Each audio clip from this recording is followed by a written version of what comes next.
Hi friends, PM किसान रो बहुत बड़ गोटे अपडेट आसी जोटा कि आपण माने जानी पारबे। तो कुछ चाषी माने पीएम किसान रो जो 22तम किस्ती टंका पाइबे नै। एथिरे आपणकर ना अछि कि नै, आपण माने किभଳି भाबे चेक करिवे, स्थिति किभଳି भाबे चेक करि परिबे एवं 22तम किस्ती केबे आसीबो ता नै संपूर्ण अपडेट आज आमे ए वीडियो माध्यम रे जानि नबा। चैनल रे नवा करी विजिट करथले चैनल को लाइक कर देबे एवं सब्सक्राइब कर देबे इभଳି भाबे सर्वप्रथमे नोटिफिकेशन पाइबा। तबे चलंतु वीडियो को स्टार्ट करि नबा। फ्रेंड्स, जदि आपण प्रधानमंत्री किसान सम्मान निधि योजनार सदस्य अटंती बा किस्ती टंका पाउछंती, तेबे आपण हुएत भाबुथिबे जे 22तम किस्ती टंका आपण अकाउंट को आसीबो नाही। एमितिरे प्रत्येक किस्ती पूर्वरु अनेक गुरुत्वपूर्ण विवरणी पूरण न हेबार लक्ष लक्ष चाषीक अकाउंट टंका फसी रही थाए। ଏହି ଯୋଜନା ଅଧୀନରେ ସରକାର ବର୍ଷକୁ 3 ଥର ଡିବିଟି ମାଧ୍ୟମରେ ଚାଷୀଙ୍କ ବ୍ୟାଙ୍କ ଆକାଉଣ୍ଟକୁ 2000 ଟଙ୍କା ସିଧାସଳଖ ପଠାନ୍ତି।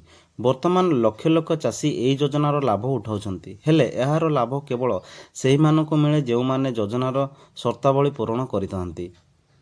ତେଣୁ 22ତମ କିସ୍ତି ପୂର୍ବରୁ ପରବର୍ତ୍ତୀ କିସ୍ତି ପାଇବା କି ନାହିଁ ବୋଲି ଚାଷୀଙ୍କ ତାଲିକାରେ ଆପଣଙ୍କର ନାଁ ଅଛି କି ନାହିଁ ତାହା ଜାଣିବା ଅତ୍ୟନ୍ତ ଗୁରୁତ୍ୱପୂର୍ଣ୍ଣ।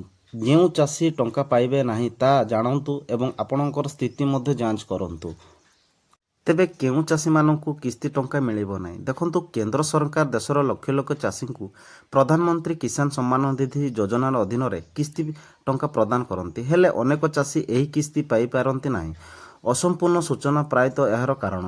ଯେଉଁ ଚାଷୀମାନେ ଏପର୍ଯ୍ୟନ୍ତ ସେମାନଙ୍କର ଇକେୱାଇସି ପୂରଣ କରିନାହାନ୍ତି ସେମାନେ କିସ୍ତି ବନ୍ଦ ରହିବାର ସମ୍ମୁଖୀନ ହୋଇପାରନ୍ତି।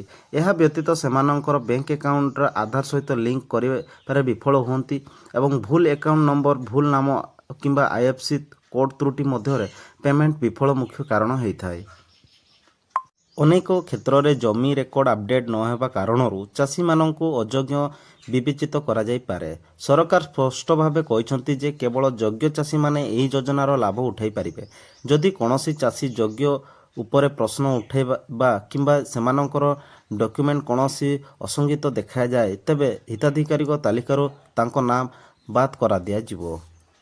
ଏହି କାରଣରୁ ପ୍ରତ୍ୟେକ କିସ୍ତି ପୂର୍ବରୁ ସ୍ଥିତି ଯାଞ୍ଚ କରିବା ଅତ୍ୟନ୍ତ ଗୁରୁତ୍ୱପୂର୍ଣ୍ଣ, ଯାହାଦ୍ୱାରା ସଠିକ୍ ସମୟରେ ସଂଶୋଧନ କରାଯାଇପାରିବ ଏବଂ ଟଙ୍କା ଅଟକି ରହିବାର କୌଣସି ପ୍ରଶ୍ନ ଉଠିବ ନାହିଁ।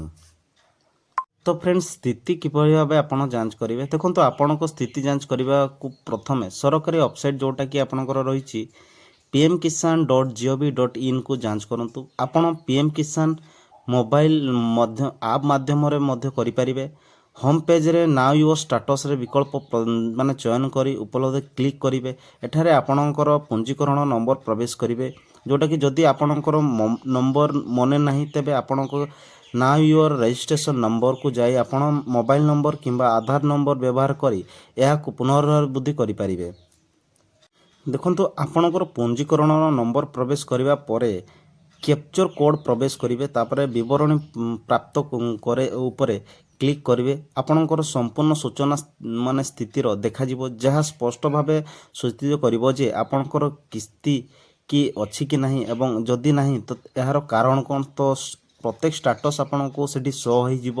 ଆପଣମାନେ ଜାଣିପାରିବେ କେଉଁଠି ଆପଣମାନଙ୍କର ତ୍ରୁଟି ରହିଛି।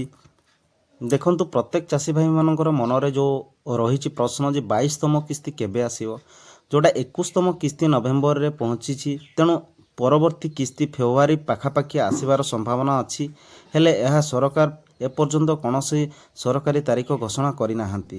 ତେଣୁ ଚାଷୀ ଭାଇମାନେ ଏବେ ସେମାନଙ୍କର ସ୍ଥିତି ଯାଞ୍ଚ କରିବା ଏବଂ ଯଦି ସେମାନଙ୍କର କୌଣସି ଭୁଲ ଲକ୍ଷ୍ୟ ଅଛି ତେବେ ତୁରନ୍ତ ସେଗୁଡ଼ିକ ସଂଶୋଧନ କରିବା ଉଚିତ।